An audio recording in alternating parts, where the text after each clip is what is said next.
Hello, and you are back in the Velvet Room with Joker the Fool. This is our 11th episode, and today we'll be discussing how it doesn't matter what senators wear, they're still criminals, and you need to be aware of just exactly what they're doing to you. So we're going to get right into it with the news out of Capitol Hill. The Senate chambers no longer have a dress code for the senators because John Fetterman's too disabled to rock anything other than the shorts and the Carhartt hoodie. And of course, everyone's losing their minds over. You've got, senators saying, I'm going to wear a bikini, I'm going to wear Crocs or whatever. The whole thing is part of the psyop to just keep you distracted and keep you rooting for whatever side of the uniparty you prefer to be on, whether that's the red team or the blue team. You have to be very aware that they operate in tandem with each other, and they present the Democrat-Republican divide as a way to keep people divided and distracted when they talk about when we talk about any of the issues in this country, through the political lens, the economic, social, infrastructure issues going through that they, one, need to be solved by the state, and two, it needs to be the Democrats taxing everybody more, and then that's going to somehow magically fix everything, right? If the rich people just pay more in taxes, and the government has even more money to waste on useless bullshit, then that's going to necessitate all this great progress, and it's the evil Republicans that just won't let it happen,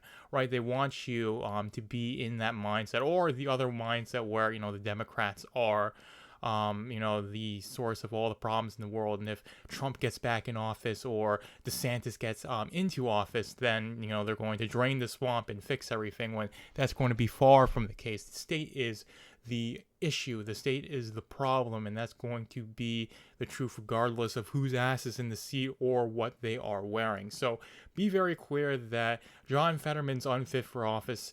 The offices shouldn't exist, even if they were all staffed by people who had functioning brains, right? So I want you to get out of this mindset, if you're on this mindset of the state needing to exist, that we need term limits and we need more competent people. These things aren't going to solve anything, really. The issue is what the state is and how it's being used against you, and stuff like the fact that John Fetterman's going to wander the Senate chambers in the Carhartt hoodie and the shorts is the least problematic thing when it comes to the Senate. The most problematic thing to the Senate is that it exists, and that you've got 100 people who are intimately making these decisions that affect over 300 million people, and they're doing it with with stolen money that isn't theirs, money that's never going to be theirs, so they are not going to spend it or use it any way that's even close to responsible.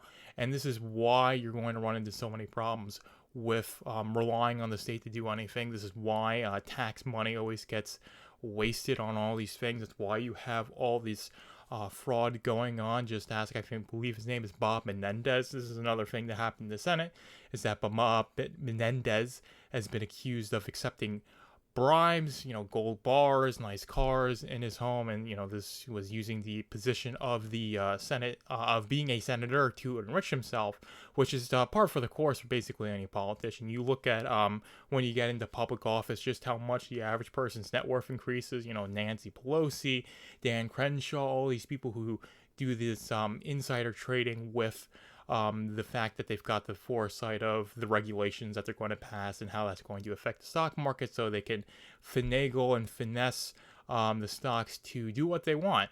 And they're always going to be able to do that for as long as the state exists, and they are the ones who have control over it, because the state is composed of people who are left unchecked. And when people are unchecked, they're going to act in their self-interest to the detriment of other people. Now, the fact that people act in their self-interest isn't what's wrong. It's the fact that you're acting in your self-interest using power that you're completely unjustified in having, and using resources that aren't yours at all, those being taxes, those being the authority that people give to you because they view the state as being legitimate, and they vote you in, right?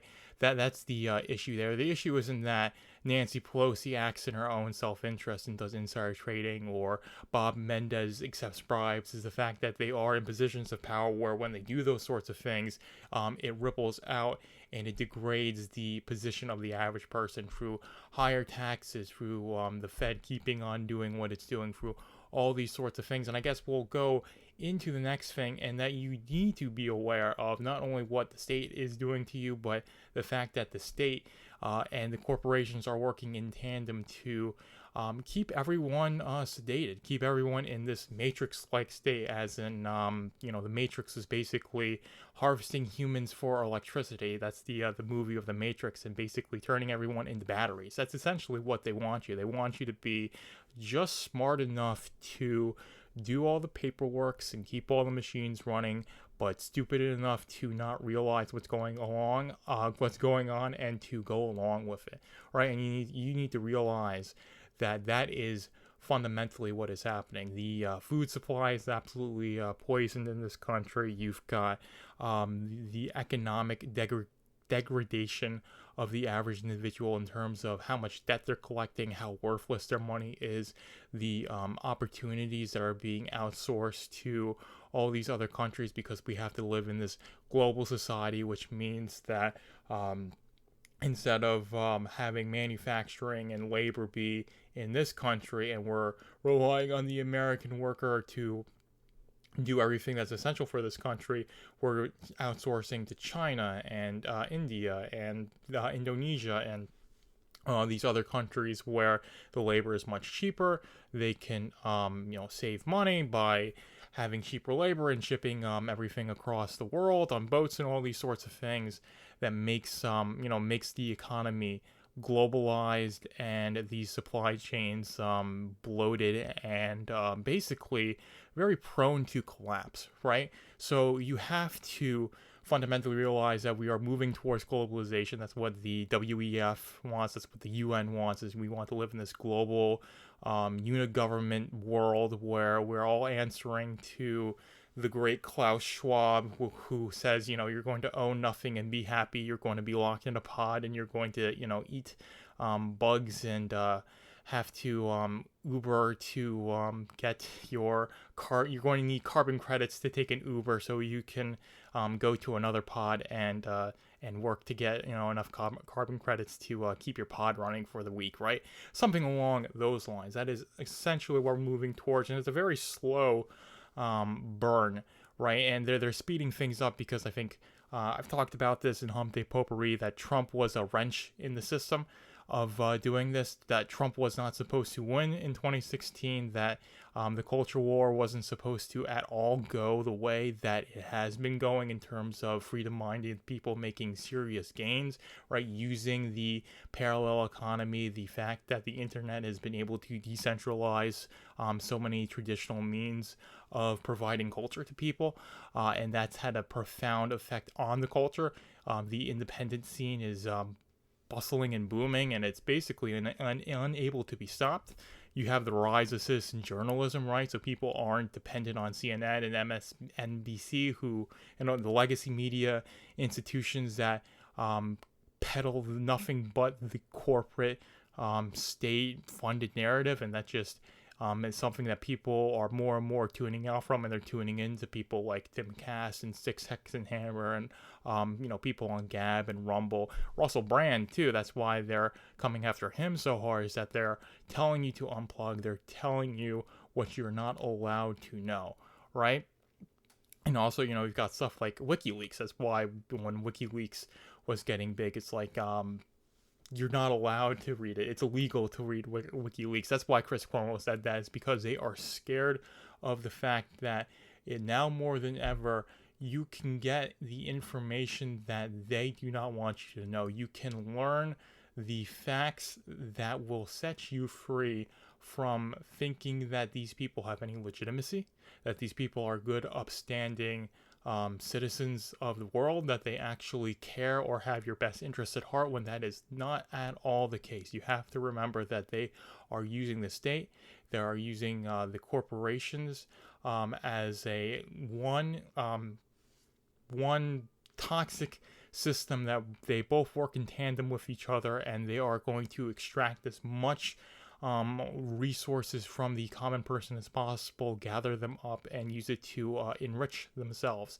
That is the entire point of this, statist, corporatist society that America is right now. That's why the FDA is going to do what it does with stuff like the vaccines and allowing all the toxic additives in the food supply, which I've ranted about before. I could rant about for the rest of my life how broken the food supply is, how broken the pharmaceutical industry is, and all these sorts of things. And the FDA isn't an adequate gatekeeper for people's health. They're just basically a rubber stamp to do whatever the whatever poison the food industry and the pharmaceutical industry wants to peddle to you next, right? To make people think, oh, this won't kill me if I take it, or this will make me healthy if I take it, or whatever.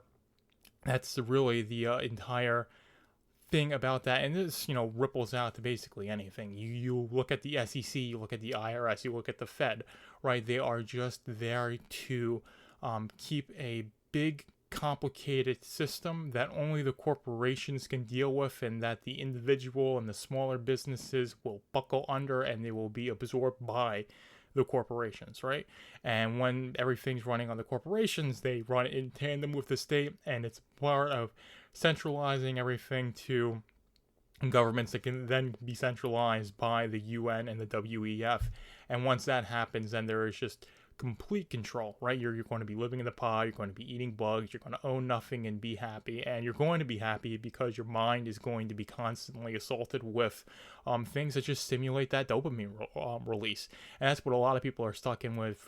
It's eating the garbage food, or it's watching Netflix all day, or watching porn all day, or all these sorts of things where you can just sit down for hours and hours and feel good, right? This is why we're in the predicament that we're in, because people aren't aware, because people just choose to be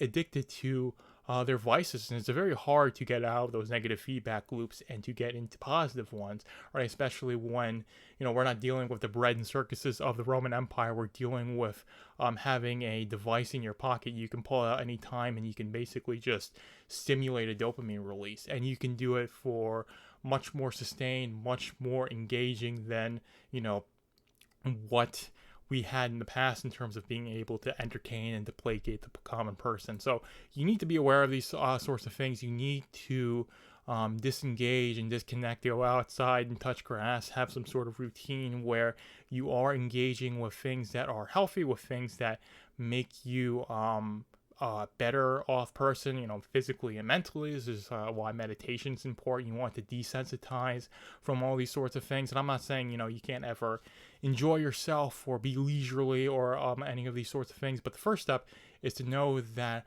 I would say the vast majority of these things that exist are planted there to get you to engage with them, so you will disengage with just how badly they are screwing you over, just how much they want to take from you and from the average person and use it to enrich themselves and use it to gain as much power and control as possible, right? So that is my basic message. That is my little rant for the day there. I hope you enjoyed it. I'm going to sign off now, and we're going to head into the outro. Thank you for being in the Velvet Room with Joker the Fool. Be sure to follow my Substack, velvetroompublishing.substack.com, to read Machine to Man and all my other projects.